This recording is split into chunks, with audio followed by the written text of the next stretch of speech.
June 1st, Job 1 through 4. Job 1. There was a man in the land of Uz, whose name was Job. And that man was perfect and straight, and one who feared Elohim and turned aside from evil.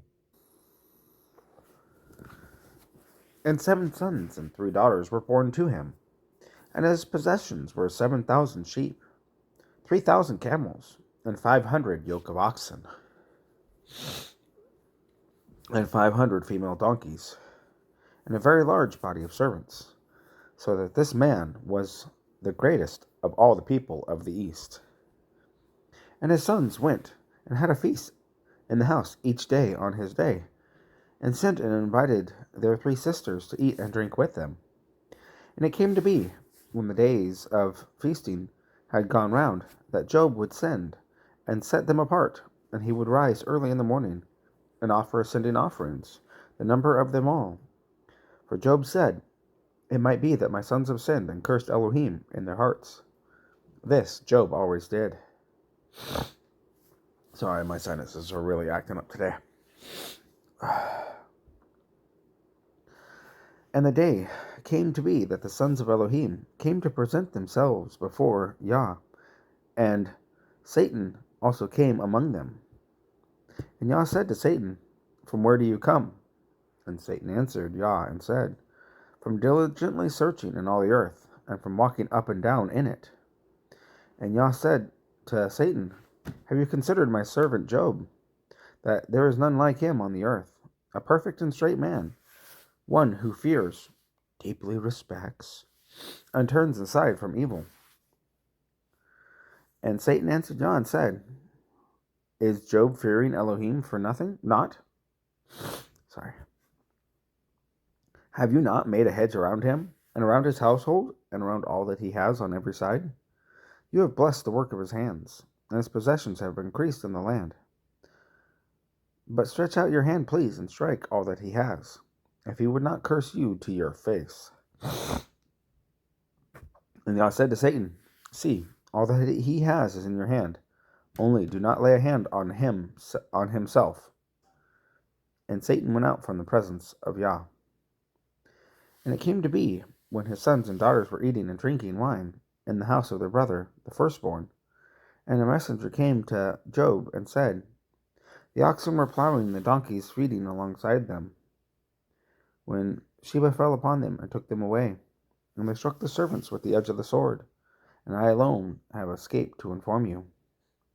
And while he was still speaking, another also came and said, "The fire of Elohim fell from the heavens, and burned up the sheep and the servants, and consumed them, and I alone have escaped to inform you." And while he was still speaking, another also came and said, "The Kasdim formed 3 bands, and made a raid on the camels, and took them away, and struck the servants with the edge of the sword, and I alone have escaped to inform you." And while he was still speaking, another also came and said, "Your sons and daughters were eating and drinking wine in the house of their brother, the firstborn.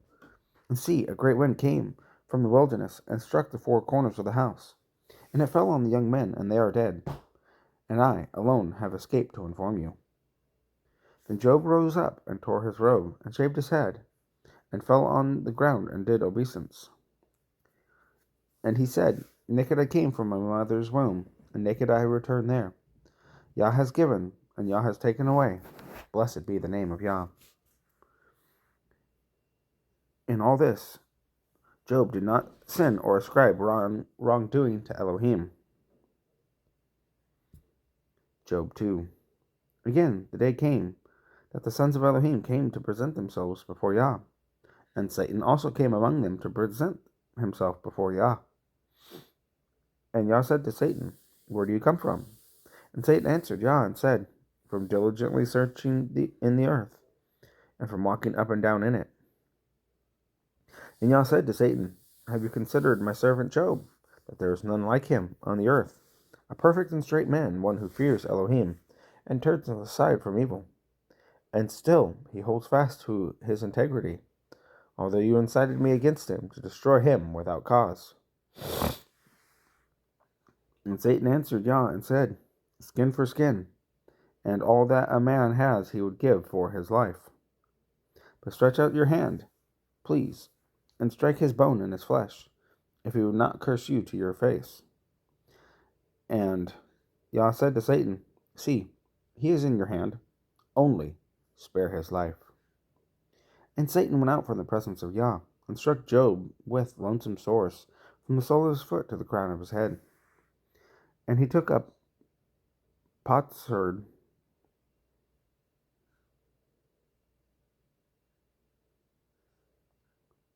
I wonder if that's supposed to be potsherd, with which to scrape himself while he sat in the midst of the ashes.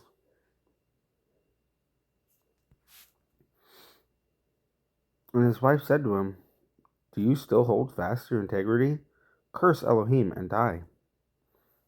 But he said to her, You speak as one of the foolish women speaks. Indeed, should we accept only good from Elohim and not accept evil? In all this, Job did not sin with his lips. And 3 of the friends of Job heard all of this evil that came on him, and each one came from his own place. Eliphaz the Temanite, Bildad the Shuhite, and Zophar the Nahamathite. And they met together to come to sympathize with him and to comfort him. And they lifted up their eyes from a distance and did not recognize him. And they lifted their voices and wept, each one tore his robe and sprinkled dust on his head toward the heavens. And they sat down with him on the ground 7 days and 7 nights. And no one spoke a word to him, for they saw that the pain was very great. After this, Job opened his mouth and cursed the day of his birth. And Job spoke and said, Let the day perish on which I was born, and the night it was said, A male child has been conceived. Let that day be darkness. Let not Eloha from above seek for it, nor let light shine upon it. Let darkness and the shadow of death buy it back. Let a cloud dwell on it. Let all that blackens the day frighten it. That night, let darkness seize it. Let it not be included among the days of the year. Let it not come into the number of the months. Look, let that night be silent. Let no singing come into it. Let those who curse it curse the day. Those are ready to stir up Leviathan. Yes. Sea serpents. Let the stars of its twilight be dark. Let it wait for light, but have none. And let it not see the eyelashes of the dawn. For it did not shut up the doors of my mother's womb, nor hide trouble from my eyes. Why did I not die from the womb, come forth from the belly and expire? Why were there knees to receive me, or breasts for me to suck?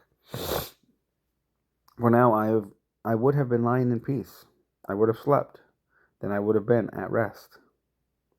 With sovereigns and counselors of the earth, who built ruins for themselves, with rulers who had gold, who filled their houses with silver, or as a hidden untimely birth, as infants who never saw light. There the wrong cease raging, and there the weary are at rest. The prisoners rest together, they do not hear the voice of the oppressor. The small and great are there, and the servant is free from his master. Why does he give light to the sufferer, and life to the bitter of being, who are waiting for death, but it does not come, and search for it more than treasures, who rejoice exceedingly? They are glad when they find the burial site. Why does he give light to a man, whose ways has been hidden, and whom Eloha has hedged in?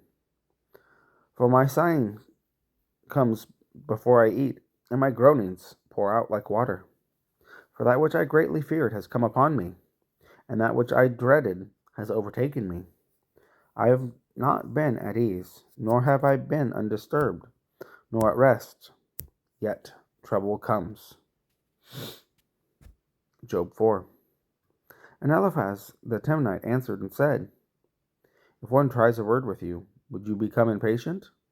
But who is able to withhold himself from speaking? See, you have instructed many, and you have made weak hands strong. Your words have raised up him who was stumbling, and you have strengthened the weak knees. But now it has come to you, and you are impatient. It strikes you, and you are troubled. Is not your reverence your trust, the integrity of ways your expectancy? Remember, please, who, being innocent, has ever perished, and where the straight ones have ever been cut off. According to what I have seen, those who plow wickedness and sow suffering reap the same. Through the breath of Eloha they perish. Through the spirit of his nostrils they are consumed. The roaring of the lion and the voice of the fierce lion, but the teeth of the young lions shall be broken. An old lion perishes for lack of prey, and the cubs of the lioness are scattered. And unto me a word was secretly brought, and my ear received a little of it. I made thoughts from visions of the night. When deep sleep falls on men, fear came upon me, and trembling, causing my bones to shake greatly. Then a spirit passed before my face. The hair on my body stood up. It stood still, but I could not discern its appearance. A form was before my eyes. Silence. Then a voice I heard. Is mortal man more righteous than Eloha? Is man more clean than his Maker? Look, he puts no trust in his servants. He charges his messengers with straying. How much more those who dwell in the houses of clay, whose foundation is in the dust, who are crushed like a moth. From morning until evening they are beaten down. They perish forever with no one regarding. Are not the cords of their tents pulled up?